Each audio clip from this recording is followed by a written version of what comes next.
मतलब बहुत सरल है। लेकिन अब सामान्य कह दिया तो इसका मतलब सामान्य नहीं है। ध्यान रखना, जो लोग बहुत सीधे साधे सरल दिखते हैं वही लोग बहुत ज़्यादा टेढ़े होते हैं, ऐसा कहा जाता है। तो बात वही है, जैसे सामान्य लिखा गया तो वैसे ही सामान्य नहीं है, थोड़ी सी कठिन है, थोड़ी सी, पर तब तक कठिन है, उसके लिए कठिन है जो इसकी इज्जत नहीं करता, और जो इसकी इज्जत करता है, जो इसे प्यार करता है, उसके लिए सरल है। तो हमारे जो पुराने छात्र हैं जो पढ़ रहे हैं उनको पता होगा कि कितनी सरल है, आसान भाषा में आपको समझ में आती है। तो खैर चलो, तो सामान्य हिंदी का बैच जो हम लोग अपना शुरू करते हैं, लगभग हम लेते हैं कि ये लगभग 2.5 महीने में हमारा पूरा होता है, पर हम इसको सेफ साइड लेके चलते हैं कि 3 महीने तक ये पूरा होगा। 3 महीने हम क्यों लेते हैं? इसलिए क्योंकि हमारी छुट्टियां भी बीच में हो जाती हैं, तो सैटरडे संडे की 2 छुट्टी होती हैं उससे। तो हमारा ये बैच इस तरह से राउंड शेप में होता है, 3 पार्ट से ये शुरू होता है। पहला पार्ट वर्णमाला से शुरू करते हैं। वर्णमाला से संबंधित जितने टॉपिक होते हैं वो यहाँ तक हो जाते हैं। और दूसरा पार्ट हमारा शुरू होता है पद के भेद से। पद के भेद मतलब जिसके अंदर संज्ञा, सर्वनाम, ये सारी चीज आती है, और जिनका आपस में एक दूसरे से संबंध है, वो टॉपिक यहाँ तक आते हैं इस हिस्से में। और तीसरा जो पॉइंट हमारा शुरू होता है, ये शुरू होता है अलंकार से।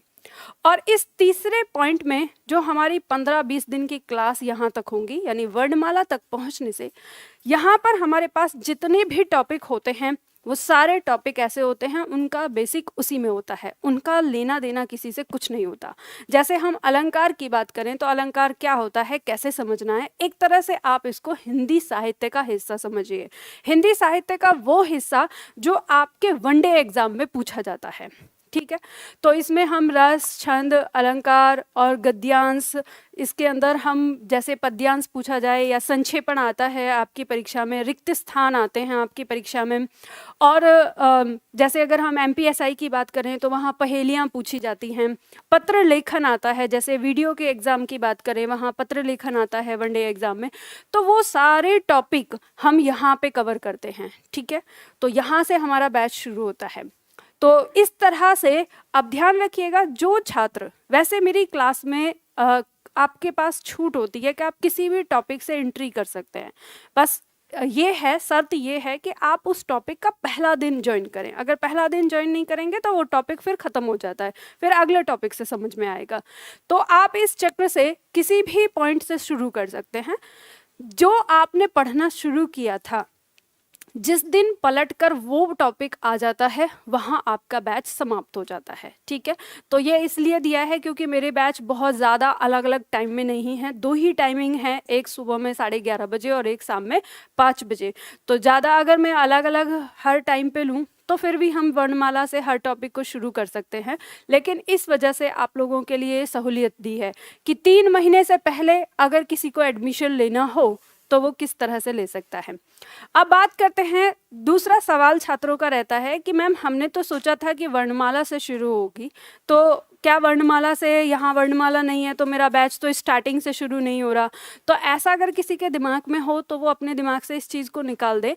ध्यान रखना, जो छात्र वर्णमाला से एंट्री करते हैं उनके नज़रिए से ये बात बिल्कुल सही रहती है कि मैंने बिल्कुल स्टार्टिंग से शुरू की है, लेकिन ध्यान रखिएगा कि जैसे वो पढ़ना शुरू करता है और पूरी हिंदी में जाता है तो उसे ये वर्णमाला वाला पार्ट संधि तक एक बार फिर लेना पड़ता है। क्यों लेना पड़ता है? क्योंकि उसे ये बात धीरे धीरे एहसास हो जाती है कि जो मैंने स्टार्टिंग की क्लास पढ़ी थी वो तो मुझे कुछ याद ही नहीं रही, क्योंकि आपका जो मेल झोल हुआ हिंदी से, तो शुरुआत में 4-5 दिन आपको हिंदी को समझने में लग जाते हैं, मैडम की टोन को समझने में लग जाते हैं कि मैम कैसे पढ़ा रही हैं, और जिस सब्जेक्ट को आपने बचपन में छोड़ दिया था उस सब्जेक्ट से रूबरू होने में आपको 4-5 दिन लग जाते हैं। और इस 4-5 दिन में इस वर्णमाला का जो एक बेस है वो निकल जाता है, और ये ही इम्पॉर्टेंट है, ये ध्यान रखिएगा। हम वर्णमाला यानी वर्ण से शुरू करते हैं और लास्ट हम इसमें साहित्य में भी हम उस वर्णमाला के हिस्से को कहीं ना कहीं देखते ज़रूर हैं। जैसे हमारा छंद आता है, लगभग लास्ट टॉपिक हमारा छंद होता है, तो छंद में भी आपको वर्णमाला फिर से पढ़नी पड़ जाती है। तो कहने का मतलब मेरा ये है कि जो छात्र इस वाले पॉइंट से शुरू करते हैं तो उनको हिंदी बहुत एक बार ही अगर वो एक चक्र पढ़ लेते हैं उनमें ही उनका परफेक्ट हो जाता है। कारण ये है कि रस छंद अलंकार तो ऐसी चीज़ें हैं ये आपको ऐसे ही समझ में आ जाएंगी क्योंकि इसमें इंटरेस्ट होता है। ये समझने वाली चीज़ नहीं होती, ये बस आनंद लेने वाली चीज़ होती है और आपको चीज़ें समझ में आ जाती हैं। और इतने ही दिन में जो आप यहाँ पे 15 से 20 दिन आपकी जो क्लास चलती हैं उन क्लासेस में आपको सारी चीज़ें समझ में आ जाती हैं, टोन भी समझ में आने लगती है, वो सब्जेक्ट है उसमें इंटरेस्ट भी आने लगता है और हम कर क्या रहे हैं ये चीज़ भी हमें समझ में आ जाती है। तो फिर उसके बाद हम रेगुलर हो जाते हैं और तब जब यहाँ पे हमारी वर्णमाला आती है तो हम बहुत आसानी से उसे समझ पाते हैं। ठीक है, देखो बच्चा, मोबाइल मेरे सामने मत चलाओ, ठीक है, ये बात आपको पता है। आप पुराने छात्र हो के इस छोटे छोटे बच्चों जैसी हरकतें मत किया करो। अरे कुछ भी सही है, आपकी क्या मिल चल रही हैं इतनी कि आपके बिजनेस में कुछ घाटा आ जाएगा। 1 घंटे की क्लास आप बिना मोबाइल के नहीं ले सकते, और वो भी छिपा के चलाने। एक ये है कि एक छिपा के चलाना और एक है प्रत्यक्ष। डर खत्म हो गया मेरा बिल्कुल। मुझे लाइव क्यों देख रही हो? जब मैं प्रत्यक्ष आपके सामने खड़ी हूं तो आप मुझे लाइव बच्चा क्लास तो आगे पीछे चलती है, आपको पता है 40 सेकंड पीछे चलता है, ठीक है, तो आप मतलब दुनिया में 40 सेकंड आगे नहीं रह सकते, पीछे जाएंगे। चलो खैर, अब आपकी मर्जी है, ये आपका चुनाव है। तो ये बताओ कि हाँ सामने जो आप लोग बैठे हो यहाँ आपका जो कंसंट्रेशन है वो बिल्कुल एकदम मेरे पास रहेगा, फोकस। लेकिन अगर हम ऑनलाइन में जैसे पढ़ रहे हैं तो वहाँ हमारा जो ध्यान है वो भटकता रहता है, तो यहाँ का आनंद मत लो। सही है, हाँ बात वही है। चलो, तो बात समझ में आई है सभी लोगों को? हाँ या ना, कुछ तो बोलो। पता है ये मोबाइल जो मेरा माइक है ना, इसमें इतनी दूर की आवाज जाती है, तो आपकी आवाज ना यहाँ तक आनी चाहिए ताकि ऑनलाइन वालों को पता चले। बताओ समझ में आ गई अभी तक की बात? चलो बहुत सुंदर, आप पता चला ना कि हाँ लोग जिंदा हैं। वैसे वरना आप लोग ऐसे पढ़ते हो, मैं देखती हूँ आप लोगों के चेहरे पे ऐसा भाव रहता है जैसे सारी दुनिया जहान का दर्द और कष्ट आप ही के चेहरे पे आ गया यहाँ। चलो अब पूछूंगी तब बताना। तो ये बात समझ में आ गई। तो हमारा जो आज से टॉपिक शुरू हो रहा है इसको हम कहते हैं भाग 3, ठीक है, जहां से शुरू होगा भाग 3। और इस भाग 3 में हमारा जो टॉपिक है वो है अलंकार। अलंकार किसे कहते हैं? चलो बताओ, आप जानते होंगे, बचपन से पढ़ते आए हैं। मैं ऐसा कुछ भी नहीं पढ़ा रही हूँ आपको जो आपने नहीं पढ़ा है अभी तक, बस एक तरह से धूल साफ कर रही हूँ जो धुंधला हो गया है दिमाग में।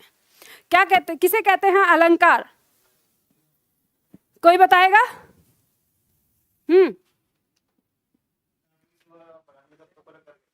काव्य की शोभा बढ़ाने वाले तत्वों को अलंकार कहते हैं। सबने यही पढ़ा है ना? हाँ या ना? देखो परिभाषा कहती है अलंकार की कि काव्य की शोभा बढ़ाने वाले तत्वों को अलंकार कहते हैं। या कुछ लोग कहते हैं कि जिस तरह से एक आभूषण होता है और स्त्री के तन पे वो शोभा बढ़ाता है, इसी तरह से अलंकार काव्य के अंदर शोभा बढ़ाते हैं। अब सवाल ये उठता है कि ये रटते हुए तो आप आए हैं बचपन से, पर ये भी तो पता होना चाहिए कि क्या तो काव्य है और किस प्रकार की शोभा, कम से कम ये तो पता चले कि किस तरह से शोभा बढ़ाया जा रहा है। तो सबसे पहले तो हम देखेंगे हमारे सामने एक पॉइंट आता है काव्य। बताइए आप में से कितने छात्र हैं जो काव्य को जानते हैं कि काव्य किसे कहते हैं?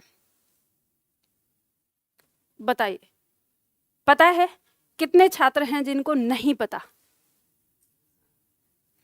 हाथ उठा दो, एक्सरसाइज करने में कोई दिक्कत नहीं होती है ना। चलो हाथ नीचे करो। देखो काव्य शब्द आपका बना है कवि प्लस य प्रत्यय इसमें जुड़ा है।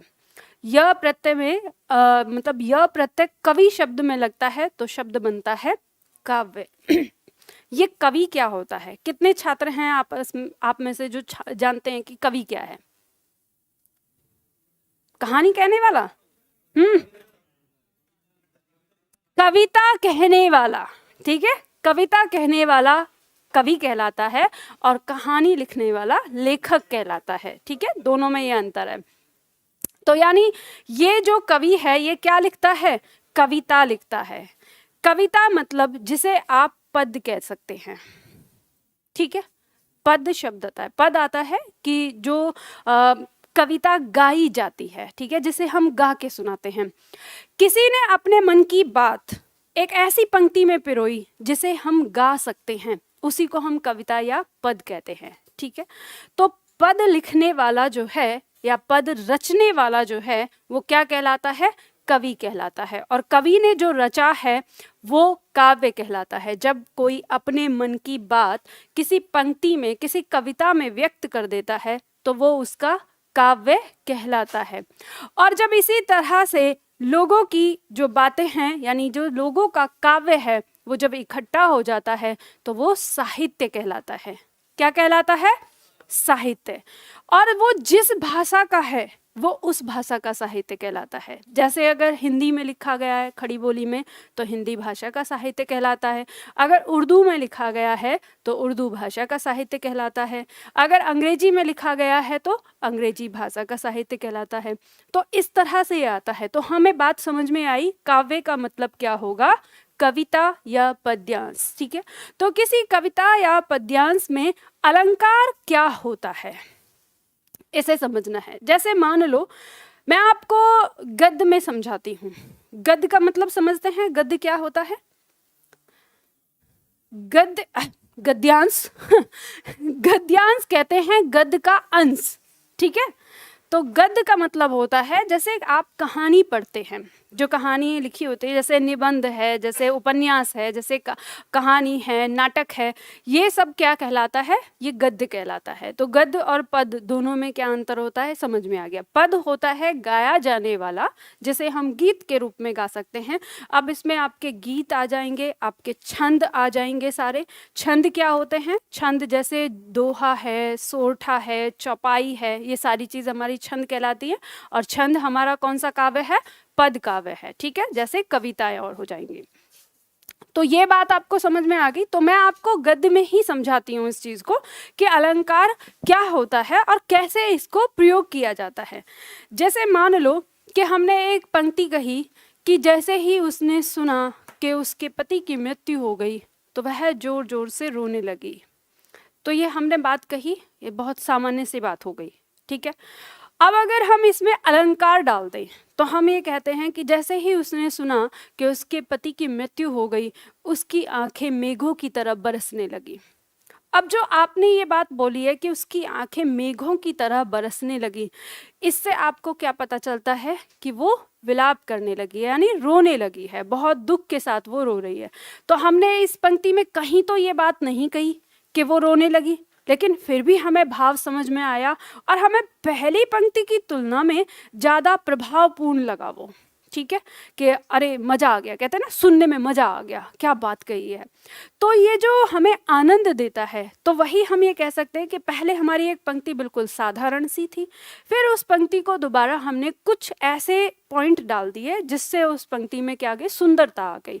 तो उसी सुंदरता को हमने क्या कहा है, अलंकार कहा है। तो हम ये कह सकते हैं कि जब कोई कवि एक साधारण सी पंक्ति में कोई चमत्कार पैदा करने की कोशिश करता है, कुछ उसे इस तरह से पिरोता है, इस तरह से सजाता है, ऐसे शब्दों का प्रयोग करता है जिससे उसमें कुछ चमत्कार लगे, कुछ अलग लगे, कुछ अच्छा लगे, कुछ सुंदर दिखे, उसी को हम क्या कहते हैं, अलंकार कहते हैं। और ये अलंकार हमारे कितने प्रकार के होते हैं, कैसे कैसे होते हैं, तो अब हम इस चीज़ को समझेंगे। तो आपको पहली बात ये समझ में आ गई कि अलंकार होता क्या है। तो अब ये चीज़ जो आपको समझ में आई है, तो अब जब आप किसी पंक्ति में खोजेंगे तो आप उसी चीज़ को खोजेंगे कि ये चीज़ एक्चुअली है क्या। अभी तक आपको पंक्ति दे दी जाती थी, जैसे मान लो किसी ने कह दिया कनक कनक से 100 गुनी, अब इस पंक्ति में बताइए, तो आप कहते हैं यमक अलंकार है, आपने रट दिया। अब अगर कनक कनक आया तो आपने रट लिया, आपने बता दिया। अब कनक कनक की जगह और कोई आ गया कि काली घटा का घमंड घटा, अगर इस तरह से दे दिया तो अब आप इसमें बैठ जाते हैं 6 घंटे सोचने के लिए कि इसमें कौन सा अलंकार है। जब तक आपको चीजें समझ में नहीं आएंगी तब आपको पहचान नहीं होती है, ठीक है। तो इसी चीज को हम यहाँ पर आगे बढ़ाएंगे। तो बात समझ में आ गई ना। तो अब जब हमारी किताबें कहती हैं कि अलंकार 2 शब्दों से मिलकर बना है, किस तरह से, जब हम देखते हैं तो आता है शब्द अलम प्लस कार। तो इसका अर्थ होता है, अलम का मतलब होता है शोभा, शोभा या सजावट। अगर लिखना है तो लिख सकते हैं, ठीक है। और कार का मतलब होता है करने वाला। तो हमें ये बात पता चलती है कि अलंकार का मतलब होता है शोभा या सजावट करने वाला, या अलंकार को हम नाम दे सकते हैं आभूषण का, ठीक है। जिस प्रकार से स्त्री अपने शरीर पर सुंदरता बढ़ाने के लिए विभिन्न प्रकार के आभूषण धारण करती है, उसी प्रकार से कवि किसी पद की सुंदरता बढ़ाने के लिए अलंकार का प्रयोग करता है। तो हमें ये बात पता चल जाती है कि अलंकार को हम आभूषण के नाम से भी जानते हैं, ठीक है। आपकी परीक्षा में यहाँ से प्रश्न आ जाता है कि निम्न में से काव्य का आभूषण किसे कहते हैं, और ऑप्शन में आपको रस, छंद, अलंकार या इनमें से कोई नहीं ऐसे ऑप्शन देगा। तो आप आसानी से पहचान लेंगे किसे कहते हैं, अलंकार को, ठीक है। बात समझ में आ गई। अब चलो, अब हम शुरुआत करते हैं। यहाँ पर आपको देखो नोट्स मिला हुआ है। ऑनलाइन वाले छात्रों के पास ये नोट्स है, जहाँ पर आपकी क्लास होगी। जैसे जो नया बैच आज शुरू हो रहा है उनको क्लास के 2 घंटे बाद मिल जाएगा वो, कि जैसे ही आपकी क्लास खत्म होती है उसके थोड़ी देर बाद आपको ये PDF मिल जाएंगी। कहाँ मिलेंगी, जहाँ आप लाइव देखते हैं उसके ठीक नीचे एक ऑप्शन आएगा सभी कक्षाएं और PDF, आप उस पे जाएंगे, वहाँ आपको नोट्स में जाना है और वहाँ से ये सारे नोट्स मिल जाएंगे। जो ऑफलाइन क्लास के छात्र हैं, ऑफलाइन वाले छात्रों के पास सारी होंगी किताबें, ठीक है, उनके पास बुक में प्रिंट करके ही मिला हुआ है। तो इसमें कुछ चीज़ें अधूरी हैं, कुछ चीज़ें आपको लिखनी है और कुछ चीज़ें मैंने लिख कर दी है। तो परिभाषा हमारी कहती है, बस मुझे ये बता दो कि परिभाषा लिखी हुई है कि नहीं लिखी है। नहीं लिखी है ना, तो आप इसे लिखिए, परिभाषा लिखिए। परिभाषा कहती है अलंकार 2 शब्दों से मिलकर बना है। इसमें पहले ये लिख लीजिए, अलंकार 2 शब्दों से मिलकर बना है, अलम प्लस कार। अलम का अर्थ होता है शोभा या सजावट। अलंकार 2 शब्दों से मिलकर बना है, अलम प्लस कार। एक बात ध्यान रखना, जब आप लोग कोई भी शब्द लिखते हैं जिसे आप बहुवचन में लिख रहे हैं, तो आप कभी कभी बहुवचन ओ या यों से बनाते हैं। ये कब की बात कर रही हूँ मैं, बहुवचन की। तो इसके साथ बिंदी लगाना कभी मत भूलना, चाहे वो कोई सा भी शब्द है। जैसे हमने शब्दों कहा तो इस पर भी आपको बिंदी लगानी है। 2 शब्दों से मिलकर बना है, अलम प्लस कार। अलम का अर्थ है शोभा या सजावट, तथा कार का अर्थ है करने वाला।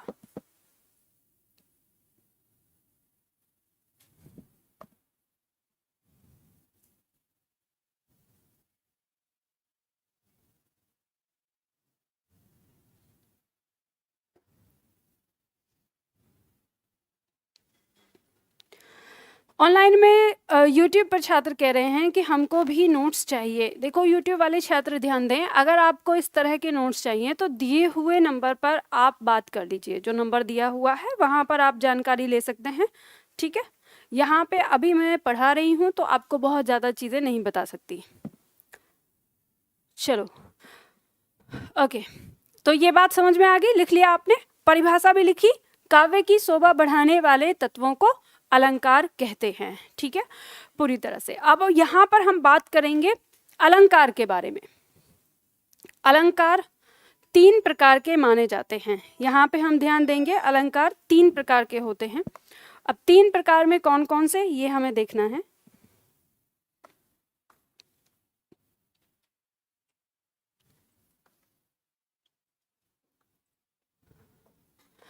शब्द अलंकार, अर्थ अलंकार और उभय अलंकार। देखो, जब हम अलंकार की संख्या की बात करेंगे, ये ध्यान देना, जब अलंकार की संख्या की बात करें कि अलंकार कितने होते हैं, तो याद रखना हमारे अलंकार 75 से ज़्यादा होते हैं। अभी तक अगर आप देखेंगे, जो काव्य में जो हमारे लेखक हैं, जो कवि हैं, उन कवियों ने अलंकार की अलग अलग व्याख्या की है। अब कोई भी अलंकार आप उठाएंगे, जैसे मान लो यमक अलंकार उठाएंगे तो यमक अलंकार के भी भेद दिए हैं, उपमा अलंकार देंगे उसके भी भेद दिए हैं। तो अलग अलग जितने हम अलंकार पढ़ते हैं उन सब में भी वो भेद दे देते हैं। तो हमें हमारी परीक्षा के लिए इतने नहीं पढ़ने, ये सारे अलंकार जानने की ज़रूरत उसको होती है जिसको साहित्य लिखना है और जिसको काव्य लिखना है। ठीक है, बाकी हम लोगों के लिए क्या ज़रूरत है, हम लोगों के लिए जो हमारी परीक्षा में दिया हुआ है, तो आपकी परीक्षाओं के अनुसार अलग अलग अलंकार पूछे जाते हैं। यहाँ पर जो मैं अलंकार आपको पढ़ाऊंगी वो लगभग हम सारे कवर करते हैं। जैसे हमारी चाहे अध्यापक वाली परीक्षाओं में आते हैं वो भी कवर करते हैं, MPSI वाले भी कवर करते हैं, राजस्थान में तो नहीं आता खैर, लेकिन रीट वगैरह में उनका आता है वहाँ पर, और UPSI में जितना आता है और यूपी SSSC में जितना आता है वो सारी चीज़ हम यहाँ पे कवर करते हैं। तो मैं आपको साथ के साथ बता दूंगी कि कौन सी परीक्षा में कौन कौन सा अलंकार पूछा जाता है, आप अपनी परीक्षा के अनुसार उसे याद रखिएगा। हम पढ़ के सारे चलेंगे।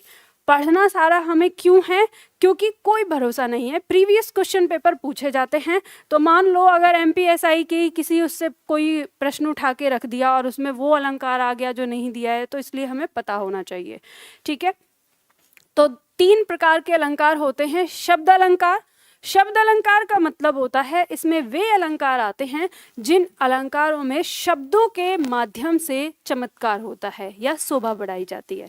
यानी यहाँ पर जो कवि है वो शब्दों का प्रयोग करता है और उससे उसमें अलंकार डालता है।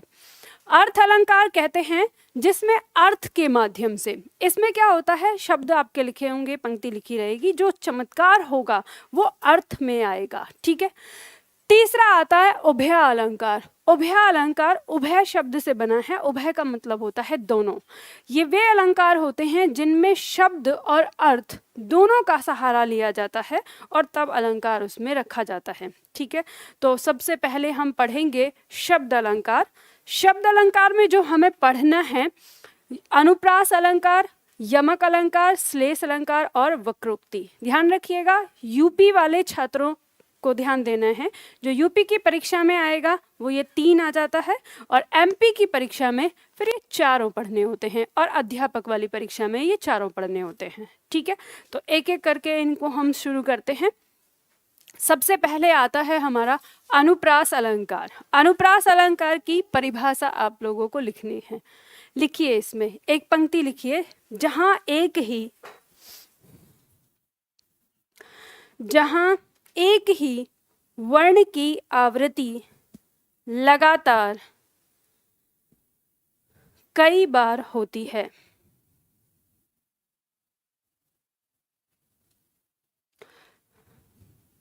जहां एक ही वर्ण की आवृत्ति लगातार कई बार होती है वहां अनुप्रास अलंकार होता है।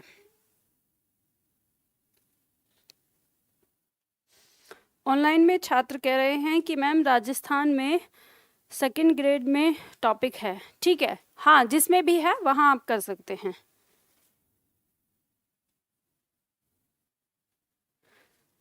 सारे नोट्स मिल जाएंगे, आपको दिए हुए नंबर पर कॉल करके ही पूछताछ करनी है।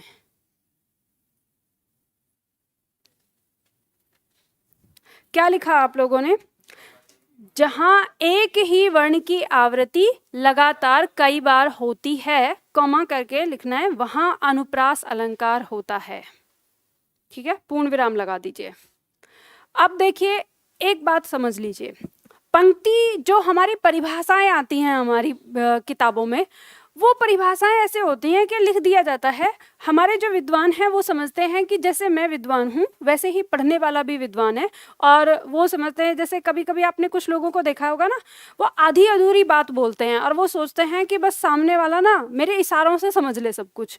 तो ऐसे ही हमारे जो विद्वान हैं उन्होंने भी ऐसी ही लिखी है, कुछ विद्वानों ने किताब के बस एक पंक्ति डाल दी और वो सोचते हैं अब सारा सब कुछ अपने आप समझ लेंगे। तो यहाँ पे हम लोगों के लिए थोड़ा कठिन हो जाता है। फिर हम इसको समझते हैं उदाहरण से। तो जब हमारे सामने उदाहरण आते हैं और पता चलता है कि इसमें भी ये है, इसमें भी ये है, इसमें भी है, तो हम फिर व्याख्या करते हैं। ठीक है, तो ध्यान देना यहाँ पर जो हमने कहा है कि एक ही वर्ण की, तो एक ही वर्ण का मतलब आप समझते हैं वर्ण क्या होता है? वर्ण होता है, अगर हम जैसे मान लो स्वर की बात करें, ए आ ई, ये स्वर हो गया, ये भी अपने आप में एक वर्ण है। और अगर हम बात करें क ख ग, अब ध्यान देना इसमें क ख हमने जो हल लगाया है, समझ गए? तो व्यंजन अलग और स्वर अलग। जब हम व्यंजन को कहें, कोई एक व्यंजन आया है वो भी वर्ण कहलाएगा, कोई एक स्वर आया है तो वो भी वर्ण कहलाएगा। तो अक्षर और वर्ण दोनों में अंतर होता है। तो परिभाषा हमारी कहती है कि एक ही वर्ण की आवृत्ति लगातार। अब यहाँ पे ध्यान देना कि एक ही वर्ण की आवृत्ति का मतलब क्या होता है? कोई हमारा शब्द लिखा हुआ है, इस शब्द का पहला वर्ण या तो इस शब्द का अंतिम वर्ण और लगातार आए, वहां पर हमारा अनुप्रास अलंकार होता है। इस बात को समझ लेना, या तो पहला वर्ण या तो अंतिम वर्ण उसकी आवृत्ति होती हो, वहीं पे हमारा क्या होता है? अनुप्रास अलंकार होता है। तो इसमें हम देखते हैं, जैसे उदाहरण दिया है हमारा, जय जय भारत भूमि भवानी, अमरों ने तेरी महिमा बारंबार बखानी। तो हम यहाँ कह सकते हैं कि इसमें ज और ज, ठीक है, दो बार आया है, तो ज वर्ण हम कह सकते हैं कि ज वर्ण की आवृत्ति है। इसी तरह से भारत भूमि भवानी, तो भ भ भ, तो यहाँ हम कह सकते हैं कि इसमें भ वर्ण की आवृत्ति है। ठीक है, इस तरह से जैसे आगे दिया है तेरी महिमा बारंबार, तो ब और ब, ब वर्ण की आवृत्ति हुई है तो हम कह सकते हैं कि ब वर्ण की आवृत्ति। इस तरह से तो अब आप ये सोचेंगे कि मैम तो फिर कई सारे वर्ण होते हैं, यहाँ तो 3 वर्ण हो गए। तो 3 वर्ण नहीं, कोई एक वर्ण भी अगर आपको आवृत्ति में मिल जाता है तो वहाँ क्या हो जाता है? हमारा अनुप्रास अलंकार। अब इसके बारे में एक बात और जान लो, इसके बारे में एक बात और ये है कि ये अलंकार आपको लगभग सारे ही पदों में देखने को मिल जाता है, क्योंकि ये बहुत इतना आसान है कि अगर एक बार ही आवृत्ति अगर हो गई, जैसे हमने कहा ब और फिर एक बार आवृत्ति हो गई, तो हो गया इसमें अनुप्रास अलंकार। तो इस तरह की स्थिति आपको बहुत अधिक बार मिल सकती है देखने को। तो इसमें एक बात ये भी याद रखना कि अगर किसी पद में अनुप्रास अलंकार के अलावा कोई और दूसरा अलंकार देखने को मिल जाता है तो अनुप्रास अलंकार गौण हो जाता है। गौण मतलब कम महत्वपूर्ण। अगर मान लीजिए कि किसी शब्द के अंदर शब्द की आवृत्ति आपको दिख रही है और उसके अंदर कोई और दूसरा अलंकार भी है, तो वहां पर बताने के लिए अनुप्रास अलंकार आप बाद में रखेंगे, पहले क्या रखेंगे? जो उसमें दूसरा अलंकार है। बात समझ में आ गई ना? ठीक है, तो ये हमें यहाँ पे बात समझ में आई। तो अनुप्रास अलंकार को पहचानना कोई मुश्किल होगा? आराम से है। आप ध्यान से सुनो, जो यूपी की परीक्षाएं आती हैं उनमें आपको अनुप्रास अलंकार इसी तरह से पूछा जाएगा। पंक्ति दी होगी, आपसे अनुप्रास अलंकार पूछेगा और आप देख के बहुत आसानी से समझ सकते हैं। लेकिन कुछ परीक्षाएं ऐसी होती हैं, जैसे अध्यापक वाली परीक्षा होती है, जैसे एमपीएसआई की परीक्षा है, और भी इसके अलावा थोड़ी परीक्षाएं, उनमें अनुप्रास अलंकार के भेद पूछे जाते हैं कि अनुप्रास अलंकार कितने प्रकार का होता है। तो हम यहाँ पे उसके भेद भी समझ लेते हैं साथ में। बहुत आसान है, शुरुआत में थोड़ा सा टफ लग सकता है, लेकिन बाद में मैं आपको एक जादू बताऊंगी जो आप 2 सेकंड में यही याद कर लेंगे आज ही की क्लास में। तो इसलिए हम पहले आराम से उसको लिखते हैं, परिभाषा समझते हैं और फिर बाद में याद रखेंगे। तो अनुप्रास अलंकार के 5 भेद होते हैं। कौन कौन से दिया है? छेकानुप्रास, वृत्त्यानुप्रास, लाटानुप्रास, अंत्यानुप्रास और श्रुत्यानुप्रास। तो सबसे पहले हम छेकानुप्रास अलंकार को समझते हैं।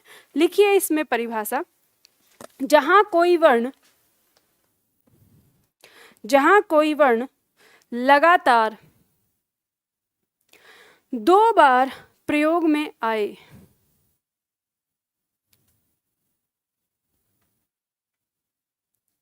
जहां कोई वर्ण लगातार दो बार प्रयोग में आए।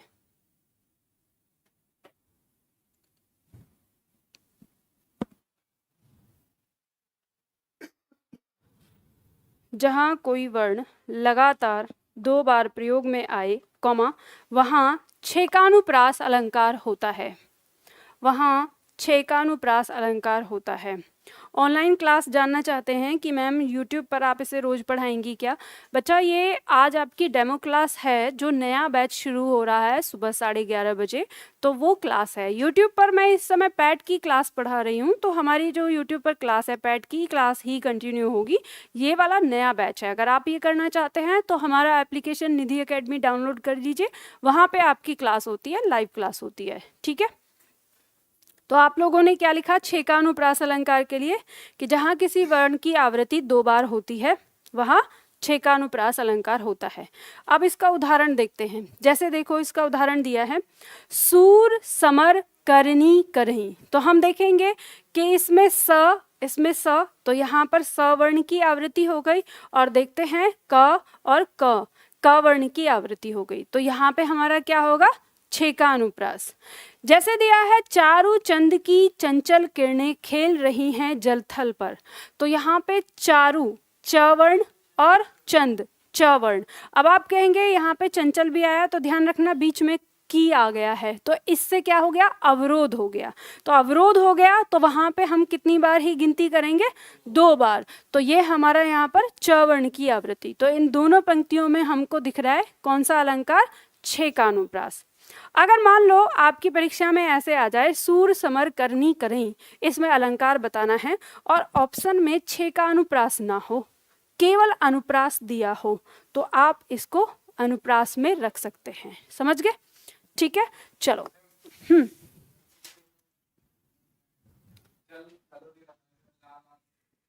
लास्ट वाला, हाँ हम इसे भी कर सकते हैं। जैसे जल थल, तो लास्ट में दो बार आवृत्ति हुई है, तो हम इसे कह सकते हैं ल वर्ण की आवृत्ति। ठीक है, ये भी आ जाएगा। तो मैंने आपको बताया कि शुरुआत में और अंत में दोनों तरफ ही आप देख सकते हैं। ठीक है, चलो इसके बाद आता है हमारा ख वर्ण, वृत्यानुप्रास अलंकार। वृत्यानुप्रास अलंकार की लिखिए परिभाषा। जहां एक वर्ण की आवृत्ति लगातार दो से अधिक बार होती है। जहां एक वर्ण की आवृत्ति लगातार दो से अधिक बार होती है, अथवा लगातार दो से अधिक बार होती है, अथवा जहां एक वर्ण की आवृत्ति तीन या तीन से अधिक बार, अथवा जहां एक वर्ण की आवृत्ति तीन या तीन से अधिक बार, तीन से अधिक बार होती है, तीन से अधिक बार होती है, वहां वृत्यानुप्रास अलंकार होता है।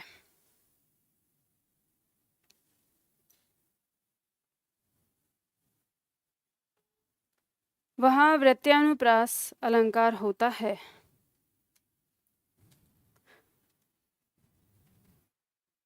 बात समझ में आ गई? अब देखो, अच्छा मुझे बताओ कि जो मैंने यहाँ पे परिभाषा आपको लिखवाई है, किताबों में ये दो तरह से आपको देखने को मिलेगी कि एक वर्ण की आवृत्ति दो से अधिक बार होती है, ये हो, या एक वर्ण की आवृत्ति तीन या तीन से अधिक बार होती है। तो इन दोनों बातों में कोई मतलब ऐसा तो नहीं है कि कुछ अंतर है, दोनों बातों का मतलब एक ही है, मतलब दो से ज़्यादा हो जाए, जैसे तीन या तीन से अधिक। ठीक है, तो दोनों का मतलब यही होता है। अब परिभाषा के चलते में आप ऐसे परेशान मत होना। तो देखो यहाँ पर उदाहरण देखेंगे हम, भूरी भूरी भेदभाव भूमि से भाग दिया। तो देखेंगे यहाँ पे भूरी भूरी भेद भाव, यहाँ पे भूमि आ गई, ठीक है। अगर हम इसे भी तोड़ दें तो यहाँ पे भी 2 आ जाएंगे, एक साथ जोड़ा हुआ है भेदभाव, तो भी हमारा ये आ गया। तो भ वर्ण की आवृत्ति यहाँ पर 3 से अधिक बार हुई है। जैसे तरनी, तनुजा, तट, तमाल, तरुवर, बहुछाई, तो त वर्ण की आवृत्ति यहाँ पे हमें कई बार 5 बार होने को मतलब दिखी है। तो यहाँ पर हमारा कौन सा अलंकार माना जाएगा? वृत्यानुप्रास अलंकार माना जाएगा। अब ध्यान रखिएगा, अगर मान लो ये पंक्ति दी हो और ऑप्शन में वृत्यानुप्रास ना हो, केवल अनुप्रास हो, तो हम इनको किस में रखेंगे? अनुप्रास में भी रख सकते हैं, ठीक है। बात समझ में आ गई? चलो, इसके बाद आते हैं हम लाटानुप्रास अलंकार पर। लाटानुप्रास हमारा क्या कहता है? लाटानुप्रास अलंकार की परिभाषा लिखिए इसमें, जब किसी वाक्य या उपवाक्य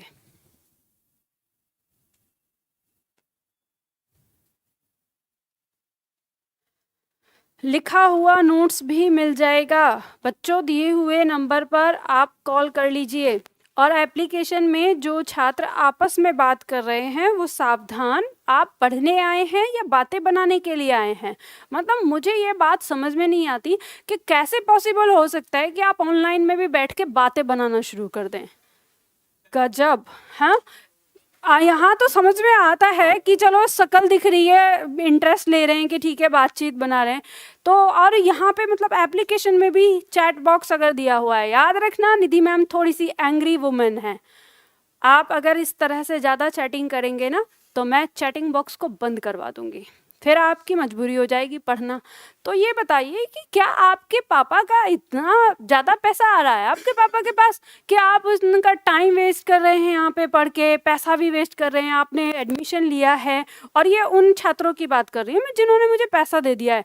या फिर ये कहें कि निधि मैम ने आपको ऑफ़र दे दिया, ऑफ़र में हाँ कोई ज़्यादा थोड़ी ना गया है हमारा ऑफ़र में, इतने का तो हमें एक समोसा खा लेते हैं जाके, तो कौन सी बात है, सोचेंगे एक समोसा खा लिया। अगर ऐसे ही सोच रहे हैं तो फिर अब पता नहीं आप लोग क्या सोच रहे हैं, ठीक है। तो इसलिए शांति से बैठ के पढ़ाई करो। अब ये देखना है कि आपको इतना, देखो इतनी बड़ी बेरोजगारी फैली हुई है और इतनी बड़ी बेरोजगारी में इतने सारे लोग आ रहे हैं, इतनी छोटी छोटी पोस्ट निकल रही हैं और उसमें आपको फाइट करना है। तो ये आप लोगों के ऊपर निर्भर करता है कि आप कितना अच्छे से पढ़ते हैं, कितना बुरे से। लाटानुप्रास की परिभाषा लिखिए जल्दी से। जब किसी वाक्य या उपवाक्य की आवृत्ति उसी अर्थ में होती है, जब किसी वाक्य या उपवाक्य की आवृत्ति उसी अर्थ में होती है किंतु उसके मूल अर्थ में अंतर होता है। किंतु से पहले कॉमा लगाना है, किंतु उसके मूल अर्थ में अंतर होता है। जब किसी वाक्य या उपवाक्य की आवृत्ति उसी अर्थ में होती है, कॉमा, किंतु उसके मूल अर्थ में अंतर होता है, कॉमा, वहां लाटानुप्रास अलंकार होता है। वहां लाटानुप्रास अलंकार होता है।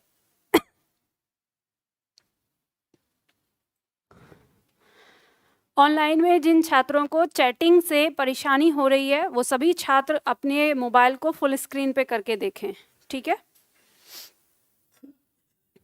बात समझ में आ गई? अब ये समझ लो, बात समझ में कुछ नहीं आई, परिभाषा क्या समझ में आई आपको? कुछ समझ में नहीं आई। परिभाषा कह रही है कि जब किसी वाक्य या उपवाक्य की आवृत्ति उसी अर्थ में होती है। तो सबसे पहले समझना, उदाहरण दिया है हमारे पास यहाँ, राम भजन जो करत नहीं भव बंधन भय ताहि। ये पूरा का पूरा वाक्य है और ये नीचे भी आ रहा है इसी तरह से, राम भजन जो करत नहीं भव बंधन भय ताहि, ठीक है। तो वाक्य की आवृत्ति हो रही है। पहला हमने यही लिखा कि वाक्य की आवृत्ति हो। फिर अगला पॉइंट है कि उसी अर्थ में। तो उसी अर्थ का मतलब ये है कि यहाँ जो शब्द दिए हुए हैं ऊपर, उन शब्दों का अर्थ ठीक वही होगा जो नीचे मतलब ऊपर दिया है। जैसे राम का अर्थ राम यहाँ पर, भजन का अर्थ भजन जो का अर्थ जो, करत का करत, नहीं का नहीं, भव बंधन का भवबंधन, और भय का मतलब भय, और ताही मतलब सताना, दोनों का यही होगा। मतलब जो ऊपर अर्थ है वही नीचे भी अर्थ होगा। अब लेकिन क्या कहा है कि इसमें जो ऊपर अर्थ है वही अर्थ है, लेकिन फिर भी जो इसका भावार्थ है जो हम समझेंगे, इसके मूल अर्थ में अंतर आ जाएगा। तो किस तरह से आया है? तो वो आया है इसमें विराम चिन्ह की वजह से। जैसे यहाँ पर नहीं के बाद विराम चिन्ह लगाया है और यहाँ नहीं से पहले लगाया है, और बस इसी बात से इसमें क्या हो गया, अंतर आ गया। अंतर क्या आ गया? देखो पंक्ति कहती है राम भजन जो करत नाही, मतलब राम का भजन जो नहीं करते हैं। भव बंधन, भव बंधन का मतलब यहाँ पर क्या है, जो हमें संसार का बंधन होता है ना, जैसे कि हमें मोक्ष मिलेगा कि नहीं मिलेगा, ये वाली जो हमारे दिमाग में जो एक विचार होता है, तो उसके लिए बात कही है कि इस जन्म मरण के बंधन से, यानी जो जन्म मरण का बंधन है उसकी बात हो रही है। भय ताही, ताही का मतलब सताना। तो जो राम का भजन नहीं करते हैं उन्हीं व्यक्ति को इस जन्म मरण का जो भय है, जो डर है, वो सताता है। अब आगे पंक्ति कहती है कि राम भजन जो करत, राम का भजन जो करते हैं, ना ही भव बंधन बहता ही, और उनको इस भव बंधन का जो भय है वो नहीं सताता। ठीक है, तो इस तरह से हमें अब पता चल रहा है कि ऊपर की पंक्ति का अर्थ अलग है और नीचे की पंक्ति का अर्थ अलग है। तो इस तरह की जहां भी पंक्ति आती है तो वहां पर क्या होता है, लाटानुप्रास अलंकार होता है। ठीक है, मैंने आपको अर्थ समझाया यहाँ पर। अगर पंक्ति में कभी भी आपको ऐसा मान लो ये लगे कि अर्थ नहीं समझ में आता है, तो आपको देख के समझ में आ जाएगी ये पंक्ति कि जो ऊपर लिखा है वही आवृत्ति हो रही है, इसका मतलब इसमें क्या है, लाटानुप्रास। दूसरा उदाहरण देखो, दूसरा उदाहरण कह रहा है यहाँ पर कि पूत कपूत तो काहे धन संचय, पूत सपूत तो काहे धन संचय, तो काहे धन संचय, तो काहे धन संचय। अब इसको कहेंगे वाक्यांश, यह है वाक्यांश, वाक्यांश की आवृत्ति हुई है यहाँ पर। पूत कपूत, पंक्ति कहती है कि यदि पुत्र कपूत है तो क्यों धन संचय कर रहे हो, मतलब अगर दुष्ट बेटा पैदा हो गया है तो क्या करेगा, आपके धन को वेस्ट कर देगा, बर्बाद कर देगा। ठीक है, तो भी धन संचय नहीं करना चाहिए। फिर कहा है पूत सपूत तो काहे धन संचय, और यदि आपका पुत्र सपूत है तो क्यों धन संचय कर रहे हो, मतलब अगर वो अच्छा है तो अपने आप कमाएगा, फिर क्या टेंशन है। तो बात यहाँ पे सही आ गई, टेंशन 1 सेकंड में खत्म कर दी हमारे कवि ने कि पूत कपूत तो काहे धन संचय, पूत सपूत तो काहे धन संचय। अब दो ही तरह के हो सकते हैं पुत्र, या तो कपूत हो सकता है या सपूत हो सकता है। तो बात समझ में आई जीवन में। अपने मम्मी पापा की तरह मत भटकना कि हाँ बस पढ़ा लो, इन्हें लिखा लो और इकट्ठा कर लो, ये सारी चीजें नहीं, अपने भी जीवन को जीना है। ठीक है, अगला आता है नंबर 3, पिया निकट जाके नहीं घाम चांदनी ताही, पिया निकट जाके नहीं घाम चांदनी ताही। अब सेम ऐसे ही ऊपर वाली पंक्ति आई है, पूरी की पूरी पंक्ति आई है, इसमें जो अर्थ ऊपर है वही अर्थ नीचे है, बस फिर वही है, कॉमा का अर्थ अंतर है इसमें। पिया निकट जाके, पिया मतलब प्रियतम। ठीक है, प्रियतम की बात हुई है, जो आपका पार्टनर होता है उसकी बात, कि जो आपका प्रियतम है अगर निकट है, यानी जिसके पास उसका प्रियतम है, नहीं घाम चांदनी ताही। अब ये घाम चांदनी का अगर हम शाब्दिक अर्थ दें तो मतलब ये है कि धूप और छाया या चांदनी। ठीक है, और ये धूप छाया का अर्थ अब जो यहाँ कवि दे रहा है इसका भावार्थ है, तो इसका भावार्थ है कि जो प्रेम में विरह का दर्द होता है उसकी बात कही गई है, कि जिसके पास उसका प्रियतम है तो उसे प्रेम में जो विरह है वो नहीं सताएगा। ठीक है, अगली पंक्ति कहती है पिया निकट जाके नहीं, और जिसके पास उसका प्रियतम नहीं है तो घाम चांदनी ताही, फिर जो विरह का दर्द है वो उसको सताएगा। तो यहाँ पे अर्थ में जो अंतर है वो आ गया है, और जबकि शब्द उसी अर्थ में प्रयोग हुए हैं। तो कौन सा अलंकार है इसके अंदर, लाटानुप्रास। ठीक है, तो ये बात समझ में आ गई। चलो, हाँ जी, क्या कह रहे हैं, समझ में नहीं, ये संस्कृत में नहीं है, ये देहाती भाषा में है, ये संस्कृत नहीं है, ये आपकी भाषा जो देहाती भाषा होती है उसमें है। ठीक है, अब जैसे ये ब्रज भाषा में आप देखेंगे, हाँ, अंत्यानुप्रास अलंकार, अंत्यानुप्रास अलंकार की परिभाषा लिखो। चलो, जो मैं समझा रही हूँ ना आपको, हिंदी में अर्थ में बता रही हूँ, ठीक है, तो आप आनंद लीजिए बस। आगे आता है अंत्यानुप्रास, लिखिए परिभाषा इसकी। जब किसी पंक्ति में अंतिम अक्षर की आवृत्ति लगातार होती है।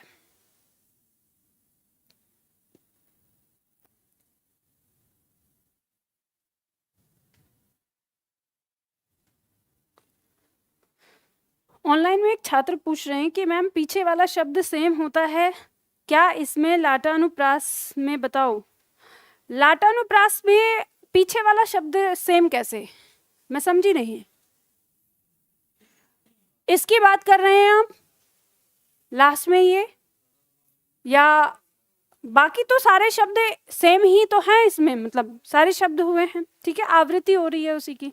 अब मैं समझ नहीं पाई क्या प्रश्न पूछना चाह रहे हैं छात्र। चलो, क्या लिखा आपने, जब किसी पंक्ति में अंतिम वर्ण की, अंतिम अक्षर की आवृत्ति लगातार होती है, वहां अंत्यानुप्रास अलंकार होता है। ध्यान रखिएगा, अंतिम अक्षर की बात करी है हमने, अंतिम अक्षर कुछ भी हो सकता है, ठीक है, वर्ण नहीं कह रहे, अंतिम अक्षर। अभी मैं समझाती हूँ, पहले आप लिखिए।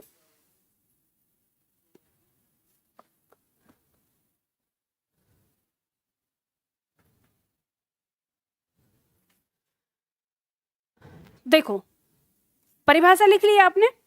तो अंत्यानुप्रास में हमने कहा है, ध्यान देना, ये जो शब्द बना है ये है अंत्य, अंत्य प्लस अनुप्रास से मिलकर बना है। इस अंत्य का अर्थ होता है अंतिम, ठीक है, क्या अर्थ होता है, अंतिम। तो इससे आपको ऐसे भी पहचान में हो जाएगा कि अंतिम अक्षर की बात कर रहे हैं। तो अंतिम अक्षर हम देखें तो यहाँ पर क्या है, आती यानी बाती का, और यहाँ पर राती का आती दिख रहा है, यह अंतिम अक्षर है लास्ट में। तो जब भी हमें किसी पंक्ति में इस तरह से समझ में आए, जैसे प्रभु जी तुम दीपक हम बाती, जाकी जोत बरे दिन राती, तो लास्ट में अंतिम आया है, अंतिम अक्षर की आवृत्ति हुई है, तो इसके अंदर क्या होगा, अंत्यानुप्रास अलंकार होगा। अब आप कहेंगे कि मैम ये तो हमें हर पंक्ति के अंदर मिल जाएगा, तो मैंने आपको पहले ही बताया कि अनुप्रास अलंकार आपको लगभग हर पंक्ति के अंदर देखने को मिलेगा। अब वो कोई सा भी हो सकता है, ठीक है, ध्यान रखिए। एक होता है ऐसे कि जैसे मान लो हमारी पंक्ति लिखी है, इसका अंतिम अक्षर, ये पंक्ति यहाँ पे आ रही है, इसका अंतिम अक्षर, फिर पंक्ति आ रही है, इसका अंतिम अक्षर, फिर पंक्ति आ रही है, इसका अंतिम अक्षर। अगर ये इस तरह से लगातार एक जैसा होता चला जाता है तो इसमें क्या होता है, अंत्यानुप्रास अलंकार। लेकिन अगर ये ऐसे हो जाए कि ये पंक्ति है, इसका अंतिम अक्षर, और ये पंक्ति है, इसका नहीं, ये तीसरी जो पंक्ति है इसका अंतिम अक्षर, तो यहाँ पर अंत्यानुप्रास खत्म हो जाता है, ठीक है। तो ऐसा हमें देखने को मिलता है ये, तो इसे हम कहते हैं तुकबंदी, यानी जो अंतिम अक्षर मैच करता है इसको बोलते हैं तुकबंदी, ठीक है। और तुकबंदी हमारे छंद का एक गुण है, महत्वपूर्ण गुण है। जब भी हम कोई कविता या कोई गीत हम लिखते हैं तो उसमें हमें लास्ट में तुकबंदी मिलानी होती है। अब तुकबंदी हमारी कई तरह से मिलती है, हर लाइन में मिल सकती है, या पहली लाइन होकर दो लाइन ऐसे ही तीसरी लाइन में मिल सकती है, या चौथी में मिल सकती है, या पांचवी में। तो तुकबंदी इस तरह से चलती है। तो आपको ये नहीं सोचना कि हर तुकबंदी में अंत्यानुप्रास होगा। अंत्यानुप्रास कब होगा, जब आपको लगातार मिलेगा, समझ गए। जैसे उदाहरण दिया है दूसरा, बस मौन में गंभीरता है बड़प्पन वेश में, जो बात और कहीं नहीं वह है हमारे देश में। तो यहाँ पर अक्षर मिल रहा है तो इसे हम कहेंगे अंत्यानुप्रास, ठीक है। तो समझ में आ गया आपको, ये सरल है। चलो, इसके बाद श्रुत्यानुप्रास अलंकार। श्रुत्यानुप्रास अलंकार की परिभाषा लिखिए, लिखिए इसमें।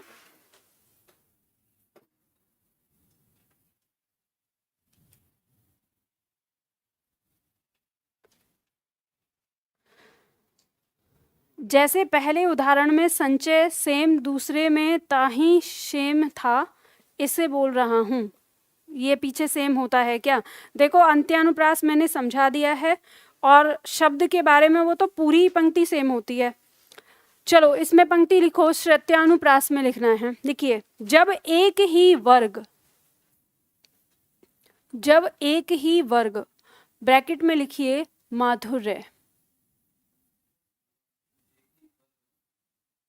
जब एक ही वर्ग, जिसमें ब्रैकेट में लिखना है आपको माधुर्य, माधुर्य वर्ग, ठीक है। जब एक ही वर्ग, ब्रैकेट में माधुर्य वर्ग, ब्रैकेट बंद, के वर्णों की आवृत्ति बार बार होती है, के वर्णों की आवृत्ति बार बार होती है,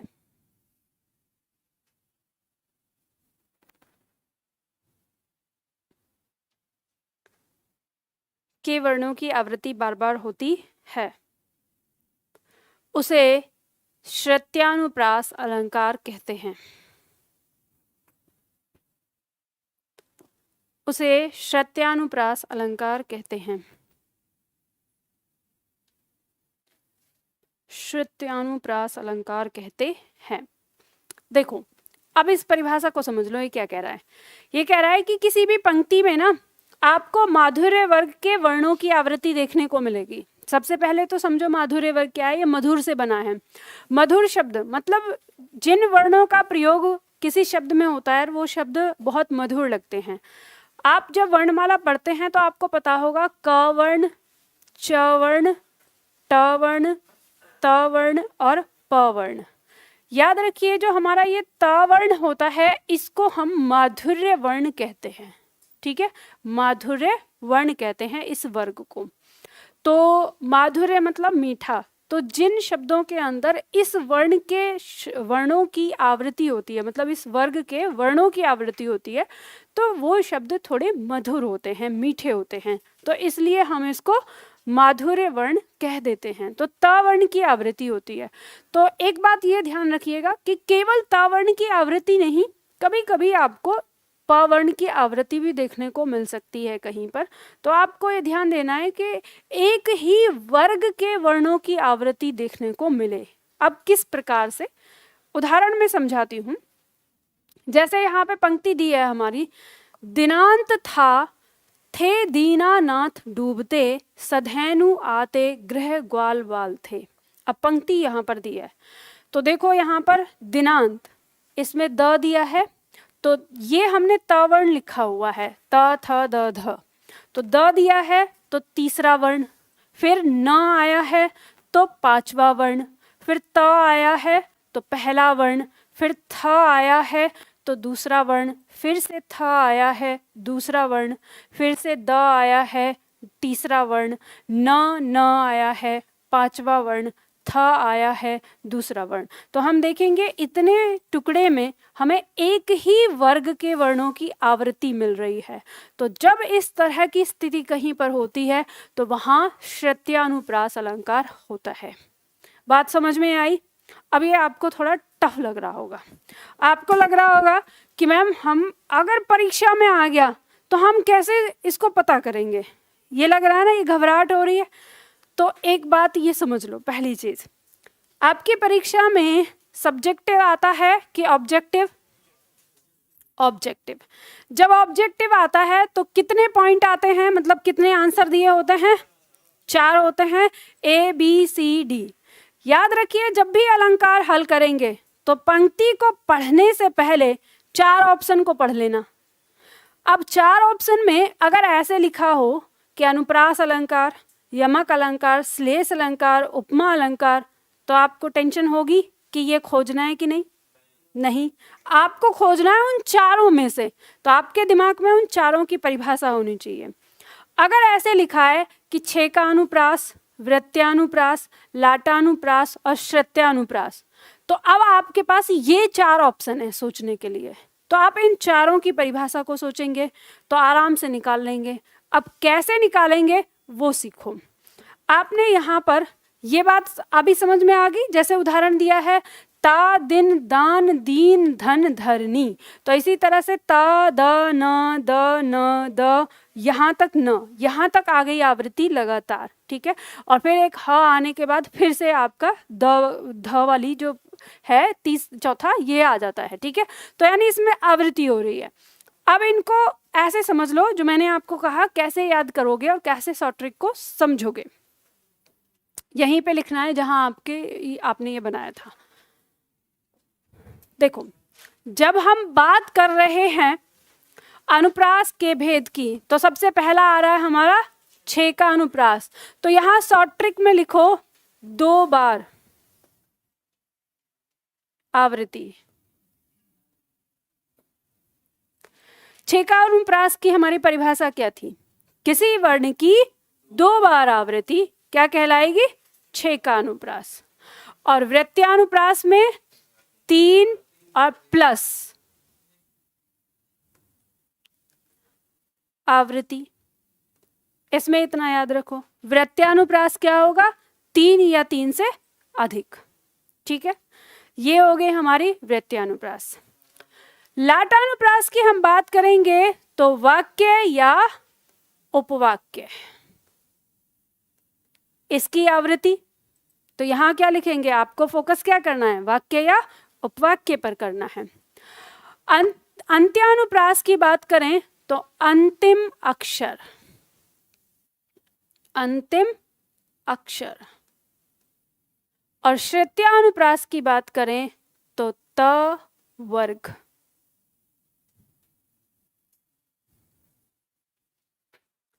कुछ और फोकस करना ही नहीं है आपको। अब आपकी परीक्षा में और प्रश्न आता है और श्रुत्यानुप्रास अगर ऑप्शन में दिया हुआ है तो बाकी और जो दिए हुए हैं उनको आप देखेंगे, क्रॉस विधि अपनाएंगे कि ये नहीं है, ये नहीं है। जैसे ही आ जाएगा, मान लो ऑप्शन में श्रुत्यानुप्रास लिखा है तो दिमाग में तुरंत आ जाएगा त वर्ग कहाँ दिख रहा है। तो तुरंत आप देख लेंगे कि क्या पंक्ति के अंदर त वर्ग की आवृत्ति है तो ठीक, नहीं है तो कट जाएगा। अब बताओ, अब कुछ उलझन लग रही है? समझ में आ गया? कुछ नहीं है इसमें, बस ध्यान रखना। मैंने अभी आपको क्लास शुरू करने से पहले क्या बोला था? सामान्य हिंदी है, बहुत सामान्य है, लेकिन जितनी सामान्य दिखती है उतनी सामान्य है नहीं, तो इसे साधना पड़ेगा। आपने कभी ऐसा सुना है कि जो बहुत बड़े बड़े ज्ञानी होते हैं, महापुरुष होते हैं और बड़े विद्वान होते हैं, तो और वो बहुत, उनका जीवन जो है बहुत साधारण होता है, बहुत साधारण सा, और हम कहते हैं कि अरे इनको कोई कुछ नहीं चाहिए, इनको एकदम से साधारण है। क्या आप उस व्यक्ति से यूं ही जाके बात कर लेते हैं या फिर कुछ मशक्कत करनी पड़ती है? हाँ, ऐसे जाके बात नहीं हो सकती, ठीक है। वो एक फटकार मारेंगे, आप दूर चले जाएंगे। उनके पास जाके उनसे बात करने के लिए आपको करना होता है कि उस व्यक्ति का दिल जीतना होता है, कि एक बार अगर इस व्यक्ति का दिल जीत लिया तो फिर, और वो जब आपसे प्यार से बात करता है तो फिर आप दूसरों को भी दिखाते हैं, पता है फलने आदमी है, मेरे से इतने प्यार से बात करते हैं, तब आप अपनी स्टाइल दिखाते हैं। तो लोग भी देखते हैं, अरे वो व्यक्ति जो इतना मतलब उससे आराम से बात नहीं हो, तुमसे बात करते हैं।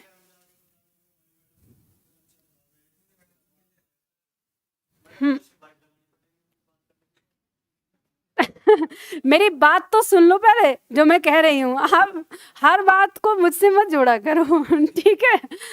तो मेरे कहने का मतलब यह है कि जब ऐसा व्यक्ति होता है जिसे हम कह सकते हैं कि असाध्य है, असाध्य मतलब जिसको साधना उतना आसान नहीं है, तो जिसको साधना उतना आसान नहीं होता, सही मायने में देखा जाए तो उसको साधना बहुत आसान होता है। बस उसे क्या चाहिए? प्रेम, उसे इंटरेस्ट चाहिए। वो ये समझे कि आप उसकी वैल्यू समझ रहे हैं, उसका मूल्य क्या है, उसकी कीमत क्या है, आप ये समझ रहे हैं। तो उसके बाद फिर वो आपसे, जब उसे लगता है कि ये बंदा मुझे समझ रहा है, तो फिर वो अपने आप को समझने देता है आपको। तो इसी तरह से हमारी हिंदी है। आज तक हमने अपनी हिंदी का सिर्फ और सिर्फ कोरा अपमान किया है। हमने कभी अपनी हिंदी को समझने की कोशिश ही नहीं की। हिंदी को हर पल हर लम्हा हमने अपमानित किया ये चीज़ करके कि जैसे अब ये वाली चीज़ हमारे दिमाग में अंग्रेज तो ठूस गए। हम ऐसे बोलते हैं, कोई अगर कहता है अंग्रेजी नहीं आता तो हम सर महसूस करने लग जाते हैं कि अरे हमसे तो अंग्रेजी नहीं आती है, भले ही चाहे हम हिंदी में कितने बड़े विद्वान हैं। फिर वहीं पर अगर कोई हमारे सामने एक लाइन अंग्रेजी बोल दे तो वहाँ हम एकदम से घबरा जाते हैं। अरे मतलब हम 75 साल पहले भी अंग्रेजों से दबे हुए थे, घबराए हुए थे, बिल्कुल हमारी ऐसे कह रहे हैं बोलती बंद होती थी, अपने ही देश में हम गुलामी की जंजीरों में जकड़े हुए थे। और 75 साल हो गए, अंग्रेज चले गए और अपनी अंग्रेजी को छोड़ गए। आज एक अंग्रेजी की लाइन आपको गुलाम बना देती है। ज्यादा नहीं हो गया? वही चीज तो कह रही हूं ना कि ये आपको खुद सोचना है। अब इस गुलामी से आपको कौन आजादी दिलाएगा? अरे निधि मैम नहीं, आप खुद जिस दिन आप अपने मन से इस भय को निकाल देंगे कि मुझे अंग्रेजी नहीं आती तो मैं अनपढ़ हूं, इस सोच को निकाल देंगे, आपका पता है बात ये है ना कि आपके अंदर उतनी हिम्मत नहीं है कहने की। आप अगर कोई आपसे ये कहे कि प्राइवेट कंपनी में जाके और वहाँ पर आप जा रहे हैं और वो आपसे कहता है कि अंग्रेजी में बोलिए, तो आप एक डायलॉग बोलें। जैसे नॉर्मली प्राइवेट कंपनी क्या है, कम्युनिकेशन होता है ना उनका। आप उनसे बोले कि सर मुझे बताइए कि मुझे शहरी जनता से बात करनी है कि ग्रामीण जनता से। जब मुझे उस ग्रामीण जनता को ही डील करना है तो वो जनता अंग्रेजी में समझेगी? जितना अच्छे से मैं उसको उसकी देहाती भाषा में समझाऊंगा उतने अच्छे से वो मुझे समझेगी ना। तो बात यही है, मैंने वही कहा ना आपको कि हमारे दिमाग में ये बात ठूस दी गई है कि अंग्रेजी के बिना हम कुछ कर ही नहीं सकते। तो सबसे पहली चीज़ तो आपको ये बताती हूँ, अगर मान लो कोई हिंदुस्तान में रहकर, और हिंदुस्तान का व्यक्ति है, अगर वो विदेश से आया है तो बात ठीक है, चलो उसको आती नहीं है हमारी हिंदी, हिंदुस्तान में ही पैदा हुआ, इसी में पला बड़ा है और फिर आपसे बात कर रहा है, तो उसे बड़े नम्रता के साथ प्यार के साथ बोला करो कि भाई साहब आपको शर्मिंदा होने की आवश्यकता नहीं है, मुझे हिंदी आती है तो आप आराम से मुझसे हिंदी में बात कर सकते हैं। आपको पता है, आप खुद सोचो, घर पे जाके सोचना, सामने हमारे कोई अंग्रेजी में बात कर रहा है और हमें नहीं समझ में आ रही, हम बेवजह में मुंडी हिलाते रहते हैं, हाँ हाँ हाँ हाँ हाँ हाँ। अरे नहीं आ रही समझ में तो साफ बोलो ना। अब आप ये कहेंगे कि हम ऐसे उससे बोल दें कि देखो हमको अंग्रेजी समझ में नहीं आती तो हमारी बेइज्जती हो जाएगी, तो आप उसको उल्टा बोलो ना। आप ये कहो कि देखो भाई साहब आपको यहाँ पे शर्मिंदा होने की ज़रूरत नहीं है, मैं इतना बड़ा अंग्रेज नहीं हूँ कि आप मुझे अंग्रेजी में समझाएंगे, मुझे हिंदी आती है, मैं हिंदुस्तानी हूँ, आप भी आराम से हिंदी बोल सकते हो। बात एक अलग हो गई, नज़रिया अलग हो गया। जैसे हम कहते हैं ना कि गिलास आधा भरा है पॉजिटिव और गिलास आधा खाली है नेगेटिव, ये दो विचार हैं आपके मन में। जिस दिन आपको, देखो मैं बार बार एक ही बात कहती हूँ, मैं अंग्रेजी की बिल्कुल विरोधी नहीं हूँ, अंग्रेजी सीखिए। आपको इस जो बाहर की दुनिया है, हिंदुस्तान से जो बाहर की दुनिया है, उसको समझने के लिए आप अंग्रेजी पूरी तरह से सीखिए, लेकिन अपनी हिंदी भाषा को भी पूरी तरह से सीखिए। सबसे बड़ी इंसल्ट आपकी उस समय होती है कि ये ऐसे है, हिंदुस्तान हमारा एक परिवार है, एक घर है, और हमारे परिवार की कोई बात है, हमारे परिवार की संस्कृति है, हमारे परिवार का चलन है। आप ये बताइए कि आपको उस समय इंसल्ट महसूस नहीं होगी कि जब कोई पड़ोसी आके बोले कि अरे आपके घर में ये वाला रीति रिवाज कैसे होता है, तो आप कहेंगे अरे ये तो मुझे नहीं पता, और जो पड़ोसी है तुम्हारे घर में ये वाला रीति रिवाज ऐसे होता है, मैं बता दूंगा पूरा। अरे आपको अपने घर का नहीं पता और वो दूसरे को पता है, वो सामने में कहेगा अरे चल चल पहले अपने घर का तो देख ले, तू आया बड़ा मेरे घर की बातें जानने वाला। ये बिल्कुल ठीक वैसे ही हो जा रहा है कि हम ब्रिटेन की भाषा में एकदम एक्सपर्ट हो जा रहे हैं और अपने घर की भाषा में एकदम से जीरो। वहाँ हमें वही प्रॉब्लम, छोटी कैसे लगेगी, बड़ी कैसे लगेगी, बोला कैसे जाएगा, लिखा कैसे जाएगा। तो ये सारी चीज़, तो देखो मैं ये सारी बातें आपको इसलिए बताती हूँ ताकि आपके अंदर जो ये बात है कि हिंदी एक नॉर्मल सी चीज़ है, नहीं, हिंदी नॉर्मल सी चीज़ नहीं है। हिंदी हमारी मातृभाषा है, हमारी राष्ट्रभाषा है। मैं आपसे यही कहूँगी कि सरकार माने या ना माने, लेकिन आप लोगों को मानना है। जिस तरह से आपका राष्ट्रगीत है, राष्ट्र आपका गान है, राष्ट्रीय आपका पक्षी, राष्ट्र पक्षी, राष्ट्र जैसे वृक्ष, या हमने राष्ट्र पशु बनाया, इसी तरह से हमारी राष्ट्रभाषा भी क्या है? हिंदी है। और ये हम लोगों को मान के चलना है। तो आज के लिए इतना ही ज्ञान काफ़ी है। फिर मिलते हैं कल की क्लास में।